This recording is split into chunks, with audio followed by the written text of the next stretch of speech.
Hace algunos días pusimos una encuesta para nuestra comunidad de YouTube, a los que aprovechamos para dar las gracias por el seguimiento y la actividad que muestran con nuestro canal. En dicha encuesta dimos a elegir el tema de nuestro próximo vídeo. De manera abrumadora ganó la inmigración hacia Canarias, mitos, realidades y cifras, con el 61% de los votos. Es por ello que durante semanas realizamos consultas también en Facebook e Instagram a nuestros seguidores, para que así nos enviasen sus dudas o preguntas. Con las respuestas recibidas y buscando información en los medios oficiales para huir de los bulos y las noticias falsas, hemos elaborado este vídeo. Recuerden, esto es Ocho Canarias.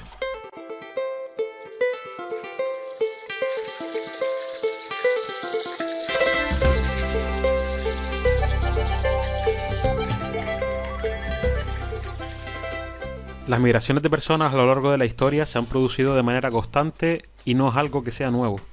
Las Islas Canarias han recibido durante siglos a centenas de miles de personas, especialmente del continente europeo, aunque en el siglo XX comenzó a aumentar de manera notable el flujo de personas al archipiélago desde Sudamérica y Centroamérica. A finales del siglo pasado, concretamente el 28 de agosto de 1994, llega a Canarias la primera patera procedente del África continental. En la pequeña embarcación venían a bordo dos jóvenes saharauis de 24 y 22 años. Fue un hecho anecdótico e insólito, porque se conocía hasta el momento el famoso paso del estrecho de Gibraltar, pero jamás había llegado patera alguna hasta Canarias. Desde entonces, el número de inmigrantes irregulares que llegaban a Canarias por mar en estas pequeñas embarcaciones se fue multiplicando durante los primeros años. Mientras que en 1997 llegan 112 personas, tan solo 5 años después, en 2002, 9.875 personas fueron las que realizaron esta inhumana travesía en busca de un futuro mejor. Este año 2020, marcado por la pandemia de coronavirus y la influencia de las redes sociales, las posturas sobre los diferentes modelos de afrontar esta crisis migratoria se han visto más enfrentados que nunca. En la calle se suceden manifestaciones entre los que instan a buscar una solución humanitaria y los que piden una solución radical, con repatriaciones masivas sin mirar caso a caso. Muchos periodistas además han denunciado la opacidad de las autoridades a la hora de informar sobre lo que está sucediendo en lugares como el muelle de Arguineguín, en el sur de Gran Canaria, un lugar en el que han llegado a dormir 1.800 personas en tan solo 400 metros cuadrados, al aire libre o bajo carpa sobre el asfalto con temperaturas que alcanzaron los 35 grados algunos días y sin posibilidad de tener una mínima higiene. Esta situación la denunció incluso el propio juez del CIE de Las Palmas. Ayer habían 7 senegaleses que llevan 24 días allí, sin ducha, la misma ropa y comiendo un bocadillo en cada comida.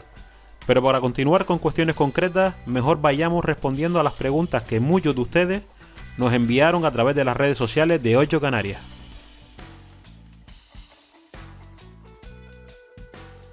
A día de hoy está muy lejos de alcanzar los registros del peor año, por lo que no es el más grave de la historia. Fue en 2006 cuando Canarias alcanzó el pico de esta modalidad de inmigración irregular con el arribo de 31.678 personas a las islas.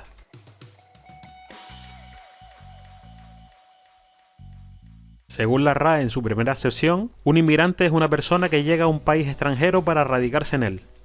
Esto suele generar bastante controversia, ya que la mayoría de personas llegadas a Canarias no tienen la intención de vivir en las islas. Lo que muchos desean es tener la posibilidad de ir a Francia, Alemania, Reino Unido o a los países escandinavos, siendo las islas su primer contacto con la Unión Europea debido a la cercanía con el continente africano. Es que hay que entender que estas personas que también están llegando no están viniendo para quedarse aquí. Se nota cuando uno me pregunta al llegar dónde estoy y que le digo que estás en Canarias y me pregunta en qué parte de España. Y cuando le explico que está en una isla, me dice claramente que no, me han engañado, porque yo no he pagado para venir a Canarias, yo he pagado para ir a España para poder seguir mi ruta hasta Francia o Alemania o otro sitio. Para los estándares de la Unión Europea, un inmigrante irregular es todo aquel extranjero que se establece en un país de la Unión con el que no haya un acuerdo previo de libre circulación. Sin embargo, hay muchas excepciones a esta norma, ya que los extracomunitarios pueden establecerse en la Unión Europea de manera regular con permisos de trabajo, de estudios o solicitando asilo político. En otros casos, que han causado mucha polémica, incluso se han dado permisos de residencia y hasta la nacionalidad por el hecho de comprar una propiedad inmobiliaria en el país. Son los casos de Bulgaria, Grecia, Portugal y España, entre otros. En el caso de España, además, puedes obtener la nacionalidad tras tener establecida la residencia durante 10 años. Es decir, si tienes el suficiente dinero como para comprarte una propiedad en España, a los 10 años podrás obtener la nacionalidad española.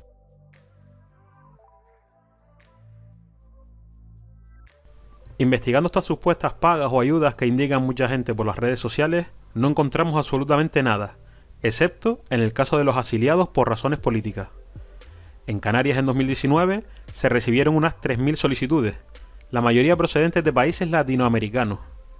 En estos casos, regulados internacionalmente, se establece que el país de acogida debe dar la protección al asiliado, pero no le garantiza un sustento de manera fija. El asiliado político debe de obtener sus propios recursos mediante el trabajo, ya que el Estado no los mantiene durante años, tal y como dicen muchos de los bulos que circulan por internet. En nuestras redes sociales alguien hizo esta afirmación, por lo que también nos pusimos a investigar a ver si era cierta o no. Por más que hemos buscado durante varios días y entre varias personas, no encontramos ninguna web gubernamental o de asociaciones en las que se les facilite la regulación de la situación al llegar de manera ilegal, sin trabajo, sin dinero, sin contactos, sin familiares o amigos cercanos y sin saber el idioma. Es prácticamente imposible regularizar la situación en Canarias.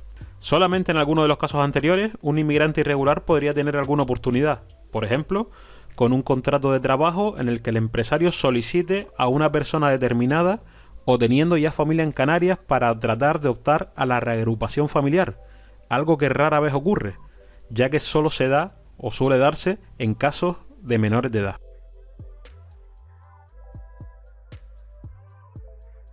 Ya en 2006 se escuchaban cosas similares, pero si vamos a los datos del número de extranjeros en Canarias, comprobamos que en 2020, 14 años después de aquella gran crisis, las personas llegadas en patera o cayuco desde el África Occidental no representan un número superior a otras nacionalidades o inmigrantes residentes en Canarias. Si lo analizamos por continente, según el Instituto Canario de Estadística, los inmigrantes europeos representan a la amplia mayoría de los llegados al archipiélago. En segundo lugar, estarían los inmigrantes llegados desde el continente americano, especialmente de Sudamérica y Centroamérica, que superan en 2 veces y media a los africanos, que ocuparían en este caso el tercer puesto continental. La comunidad asiática en las islas se quedaría con el cuarto lugar. Si analizamos más en profundidad el ranking del Instituto Canario de Estadística, nos encontramos los datos por países e incluso aparecen las personas llegadas desde distintos puntos de España y que han establecido su residencia en las islas. La nacionalidad que tiene un mayor número de residentes en Canarias son, con mucha diferencia, los italianos, con 51.256 personas. Para que nos hagamos una idea, los italianos superan en unas 22.000 personas a los africanos residentes de más de 50 países juntos, ya que entre todas las personas procedentes de África, en Canarias viven 29.804 personas. Y aquí concluye la primera parte de este vídeo sobre la inmigración y la crisis de 2020.